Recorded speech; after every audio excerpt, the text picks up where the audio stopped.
सोचो तुम एक रोड पर हो और हर तरफ गाड़ियां हैं, लेकिन अचानक तुम्हें यू टर्न लेना हो, पर रोड बंद है। क्या करोगे? गाड़ी को उठाकर तो ले जा नहीं सकते हो। बिल्कुल सही। लेकिन अगर एक शॉर्टकट मिले जिससे बिना प्रॉब्लम के आप यू टर्न ले सकते। एक स्मार्ट ड्राइवर एक छोटी गली से यू टर्न लेता है और ट्रैफिक से बच जाता है। पाइथन भी ऐसा ही है। जब हमें न्यू लाइन, टैब या कोड्स को सही से प्रिंट कराना हो तो पाइथन का एक शॉर्टकट है एस्केप कैरेक्टर। आज के वीडियो में हम लोग देखने वाले हैं एस्केप कैरेक्टर्स, कांस्टेंट और indentation in Python. Escape character का यूज कहाँ होता है? पाइथन में कुछ स्पेशल कैरेक्टर होता है, बट उसे आप आसानी से प्रिंट नहीं कर सकते हो, तो उसके लिए हम लोग एस्केप कैरेक्टर का यूज कर करके हमको उसको प्रिंट कराते हैं। और जब हमें स्ट्रिंग की फॉर्मेटिंग या फिर कैरेक्टर का फॉर्मेटिंग करना हो तो हम लोग यूज करते हैं एस्केप कैरेक्टर। पाइथन में कुछ कॉमन एस्केप कैरेक्टर हैं जिनका हम लोग यूज प्रोग्राम में देखने वाले हैं। सबसे जो पहला आपको दिख रहा है \n, जिसको हम लोग न्यू लाइन में यूज करेंगे, \t जो हॉरिजॉन्टल टैब के लिए यूज करते हैं, \r अपना कर्सर को सबसे पहले पे ले जाना हो, मतलब स्टार्टिंग पॉइंट में। \b क्या करता है कि पिछला कैरेक्टर को हटाता है, जहाँ पे आप यूज करोगे \b। \f फॉर्म फिट करने के लिए हम लोग यूज करते हैं। इसको हम लोग सबका प्रोग्राम के थ्रू भी देखने वाले हैं। /v वर्टिकल टैब के लिए हम लोग यूज करते हैं। \b हम लोग वर्टिकल टैब के लिए यूज करते हैं। \t हॉरिजॉन्टल टैब के लिए होता है, जहाँ इसका हॉरिजॉन्टल टैब के लिए होता है। ये सब का यूज हम लोग प्रोग्राम में देखने वाले हैं कि कैसे यूज करेंगे। पहले हम लोग इसका एक एक मीनिंग देख लेते हैं। सिंगल कोट रहेगा तो हम लोग को सिंगल कोटेड के लिए यूज करेंगे। डबल कोटेड रहेगा तो हम लोग वहाँ पे डबल कोटेड, जब कोई कोट वगैरह रहता है तब हम लोग यूज करते हैं। और डबल / को हम लोग / इसमें बोलते हैं। तो चलो हम लोग सबका एग्जाम्पल देखते हैं। हम लोग एक स्ट्रिंग लिखते हैं s = डबल कोटेड हेलो, और यहाँ पे डालने जाते हैं हम लोग वर्ल्ड, जो हम लोग का सबसे पहला प्रोग्राम में होता है। उसके बाद प्रिंट हम लोग लिखते हैं s। अगर हम लोग इसको रन कराते हैं तो क्या आता है आप देख सकते हो। यहाँ पे हेलो वर्ल्ड हम लोग के पास दिख रहा है। अभी हमको चाहिए हेलो ऊपर रहे और वर्ल्ड जो है न्यू लाइन में दिखे। तो हमको इसके क्या करना पड़ेगा, यहाँ पे हम लोग को लगाना है \new line n लगाए थे, तो आपको दिख रहा होगा हेलो एंड वर्ल्ड। अब सोचो तुम्हें एक गैप चाहिए, जैसे कि गाड़ी के बीच की जगह, तो पाइथन में इसका शॉर्टकट है /t, तो हम लोग यूज करते हैं /t। अब हम इसको रन करते हैं। रन करने से आपको पता चल रहा होगा, देखो पहला का हम लोग का क्या दिख रहा है। पहला जो आउटपुट है प्रिंट s, जिसका दिख रहा है हेलो वर्ल्ड। दूसरा जो हम लोग लिखे हैं s = न्यू लाइन वाला, इसका प्रिंट कराए हैं तो वहाँ पे क्या रहा है हेलो, उसके बाद वर्ल्ड न्यू लाइन में दिख रहा है। और तीसरा जो हम लोग यूज किए हैं हेलो /t, जो हम लोग का टैब स्पेस देता है, वहाँ पे हम लोग यूज किए हैं हेलो, और यहाँ पे आपको एक स्पेस दिख रहा होगा टैब स्पेस, उसके बाद हम लोग का वर्ल्ड लिखा हुआ है। अब सोचो तुम किसी का डायलॉग प्रिंट कर रहे हो, जैसे कि he said Python is fun, लेकिन पाइथन को यह कैसे बताओगे कि कोट्स के अंदर टैग्स है? तो चलो इसको देखते हैं। हम लिखते हैं यहाँ पे s = ही सेड, और मैं यहाँ पे कोमा लगाता हूँ, और यहाँ पे लिखते हैं डबल कोटेड स्लैश के साथ double quoted Python is fun.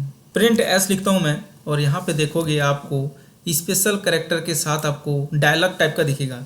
He said double coded का साथ दिख रहा है पाइथन इज। हम लोगों ने यहाँ यूज किया है डबल कोडेड वाला सिंपल सा फॉर्मूला, जैसे यहाँ पे डबल कोडेड लिखा, / यूज किया डबल कोडेड, और यहाँ पे भी / डबल कोडेड लिखा है, तो उसके अंदर का जो भी है वो डबल कोडेड में दिख रहा है। अब हम लोग देखेंगे /r, तो हम इसी को इसको कर लेते हैं कॉपी, यहाँ पे मैं करता हूँ इसको पेस्ट, और यहाँ पे मैं यूज करता हूँ /r। तो आप देखोगे इसको प्रिंट जैसे ही मैं कराऊंगा, आप देख रहे हो यहाँ पे क्या दिख रहा है, वर्ल्ड के पास चला गया है। मतलब कर्सर कहाँ पे गया है, जहाँ पे भी मैंने \r यूज किया है, कर्सर कहाँ पे चला गया, वर्ल्ड के पास चला गया। वर्ल्ड यहाँ पे आपको स्टार्टिंग में दिख रहा है क्या, वर्ल्ड। तो ये क्या करता है, हम लोग का लाइन की शुरुआत में कर्सर को ले जाता है, जो कि लेके गया है। अब हम लोग देखते हैं /b का, जो कि क्या करता था, हम लोग का बैक स्पेस देता था। तो चलिए हम लोग इसको यूज करते हैं। इसको कॉपी किया है, इसको फिर से मैं यहाँ करता हूँ पेस्ट, और यहाँ पे मैं \r के जगह पे क्या करूँगा, \b यूज करता हूँ। Ctrl S किया और इसको करते हैं रन। जैसे ही मैं इसको रन करूँगा, आप देख सकते हो आपको \b मैंने यूज किया है, तो यहाँ से क्या की यू हटा दिया, ये वो वाला को क्या किया, स्पेस डाला, बैक स्पेस डाला, तो बैक स्पेस जब डालेंगे तो क्या होगा, वो जो है वो हट जाता है। तो यहाँ पे आपको जो दिख रहा है HELL दिख रहा है, WORLD दिख रहा है, मतलब वो को क्या किया है, बैक स्पेस कर दिया वो। इसके बाद था हम लोग का डबल बैक स्लैश। तो हम लोग को इसको कर लेते हैं Ctrl+C, इसको बोलते हैं Ctrl+V करते हैं और यहाँ पे डबल बैक स्लैश लगाते हैं।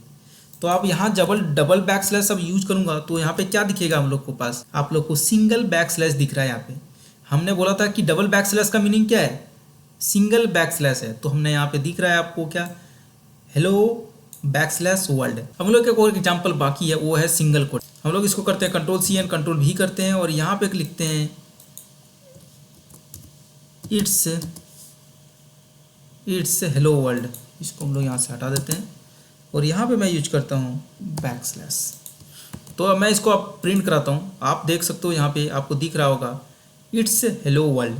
यहाँ पे हमने कैसे यूज किया, back slash single coated use किया, तो वहाँ पे क्या आ रहा है, सिंगल कोटेड दिख रहा है। जब आप back slash single coated use करोगे तो वहाँ पे सिंगल कोटेड की तरह आपको ट्रीट करेगा ये। तो यहाँ पे आपको इट्स हेलो वर्ल्ड इसलिए दिख रहा है। अब हम लोग चलते हैं कांस्टेंट इन पाइथन। कांस्टेंट क्या है, पाइथन में कांस्टेंट का मतलब है एक बार सेट किया तो बदलना नहीं चाहिए।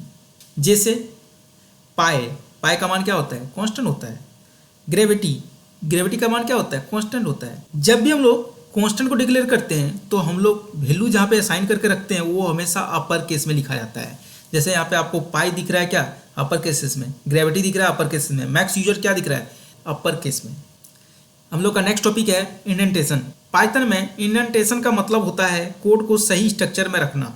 पाइथन दूसरी लैंग्वेज की तरह नहीं है कि कर्ली ब्रैकेट यूज कर लो, बल्कि पाइथन में इंडेंटेशन का मतलब है कि आप जो कोड लिख रहे हो किस ब्लॉक का है ये हमको बताता है। जैसे दूसरी लैंग्वेज में कर्ली ब्रैकेट बताता था कि ये ब्लॉक ऑफ कोड इस कंडीशन या फिर लूप के लिए है, वैसे ही हम लोग को क्या बताता है इंडेंटेशन, कि ये जो कोड हम लोग लिख रहे हैं इंडेंटेशन जहाँ पे यूज करेंगे वहाँ क्या बताएगा कि ये हम लोग का कोड ऑफ ब्लॉक है। इसका इंपॉर्टेंस क्या है, इंडेंटेशन से हम लोग का कोड में जो स्ट्रक्चर में हम लोग लिखते हैं उसमें हम लोग का रिक्वायर्ड रहता है इंडेंटेशन। हम लोग का कोड की रीडेबिलिटी को इम्प्रूव करने के लिए हम लोग यूज करते हैं इंडेंटेशन। सिंटैक्स एरर हो सकता है उसको हम लोग अवॉइड करने के लिए हम लोग यूज करते हैं इंडेंटेशन, यही सबसे बेस्ट इंपॉर्टेंट है इसका। तो चलिए हम लोग उसका रियल टाइम एग्जांपल देखते हैं। लिख देता हूँ हेलो वर्ल्ड।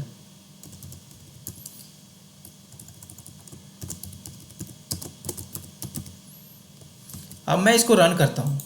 रन करने से आपको दिखेगा कि यहाँ पे आपको क्या दिख रहा है कि प्रिंट हेलो वर्ल्ड जो है इंडेंटेशन एरर है। आपको यहाँ पे दिख रहा है इंडेंटेशन एरर, जो क्या दिख रहा है कि भैया ब्लॉक किस ब्लॉक का है ये पहचान नहीं पा रहा है।